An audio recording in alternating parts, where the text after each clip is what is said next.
We're going to do a drill here where Jordan is going to attempt to stab everyone, and everyone is going to try to fight Jordan at the same time.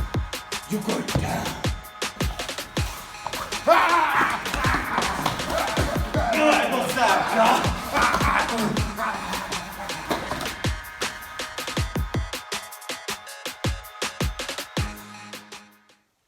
Our next question comes from our friend Dimitri, who says, "Hi Ramsey, I recently started BJJ, and I'm learning all these new movements, but I have a hard time figuring out how to actually use them against people at my gym, since they're always faster than me. When I ask my instructor, he of course gives me some tips on my technique.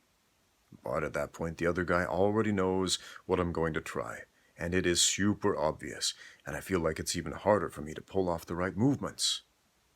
Could you show some simple beginner techniques or tips that I can use to at least hold guard for a bit longer before I get smashed?" Dimitri, you need to set some loftier goals than holding guard. As far as guard goes, screw guard. Forget about that. Open up your guard, man. If all you're doing is holding on to closed guard, you're losing. You're on the bottom. You're pinned. Think about wrestling for a minute. How do you win in wrestling? And why does that matter as far as jiu-jitsu goes? You win in wrestling when you pin your opponent's shoulders to the mat. Now, that's not how you win in jiu-jitsu, but let's think about why that's important. If you are in closed guard, I'm going to say closed guard in quotes here because guard is not being on your back with your shoulders pinned to the floor. That's not guard. That's a beat-down position. Guard is when you have your shoulders and your hips unpinned and mobile, where you can do something with them. So get your shoulders off the mat. 3 things to think about. Number 1, relax. Relax. Which is probably the hardest thing to do when you're getting squished. But do it anyway. Relax. Number 2, and this will help with number 1, keep breathing. You're probably holding your breath at some point, which is making you tired and making you frustrated. So keep breathing. You will move the same way that you breathe. Number 3, be the guy on top. That way you're not going to get pinned. That way you're going to have a lot more options. So ask yourself constantly, if you find yourself at a loss, what should I do here? What should I do? Ask yourself this. Am I the guy on top?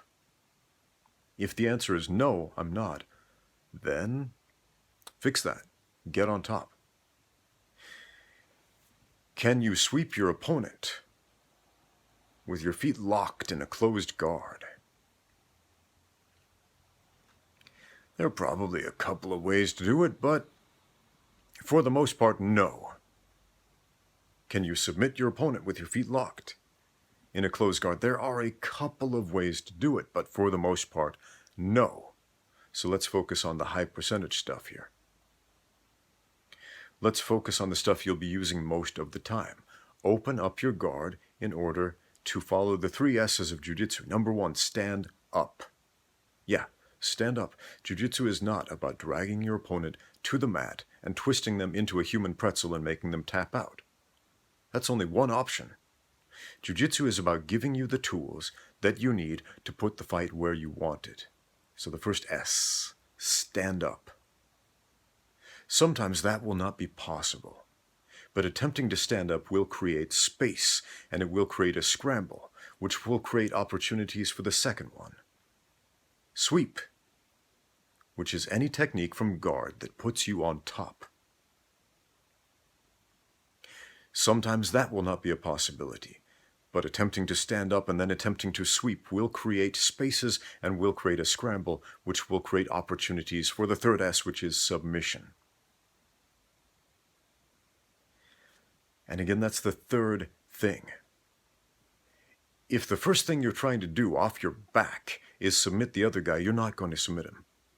If he knows anything about jiu-jitsu at all, you are not going to submit him in that position. It is not a setup unless your opponent is unbalanced. Famous words from my favorite boxer and my favorite fighter, regardless of style of all time, Jack Dempsey. It's not a setup unless your opponent is off balance. That's true in boxing, and it is true in jiu-jitsu. It's true in all combat sports. How do you unbalance your opponent? You got to move. You got to open up your guard and you have to move. How do we do that? Attempt to stand up, attempt to sweep, and that is the setup for the submission.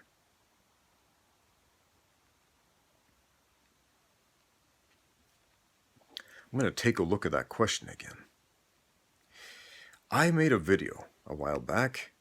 What was it called? It's called Drilling in BJJ Doesn't Mean What You Think It Means. I want you to take a look at that. If I remember, I'll put up a link here.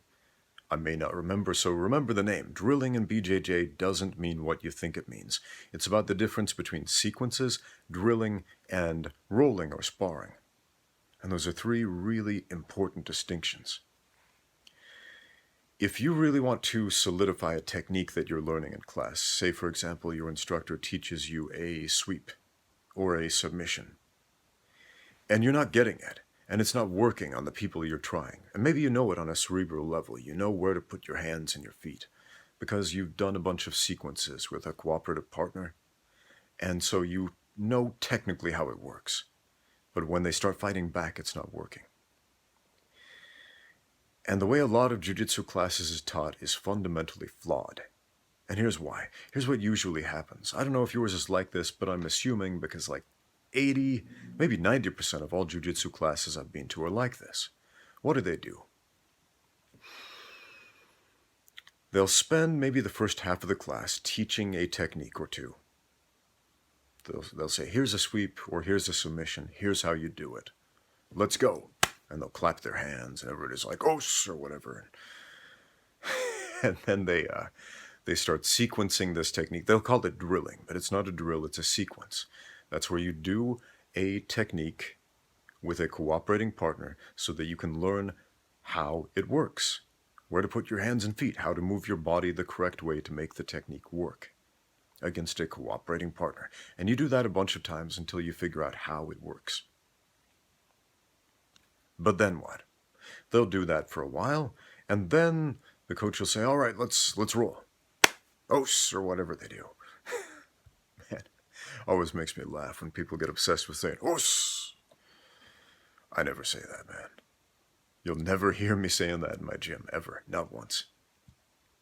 If you do, if you're that type of person, if you like saying os, more power to you. My friend Matt, he's always joking around with me about that. Os. But anyway, then they start rolling. They do like 5-minute goes or whatever. And as you're rolling, most of the guys, unless they're really experienced, fighting, less experienced guys or smaller, weaker guys, they never, ever see that technique that they practiced in class. Why not? Well, because they know it up here, but they don't know it in their body. So if you watch that video about the difference between sequencing, rolling, and sparring, and how we should incorporate those into our classes, yeah, that's going to be game-changing for you. And not just in jiu-jitsu. I mean, you can do that same sort of pedagogical approach in boxing or karate or whatever your martial art is. Yeah, so follow the tips I give in that video, and it's going to be game-changing for you, eye-opening for you.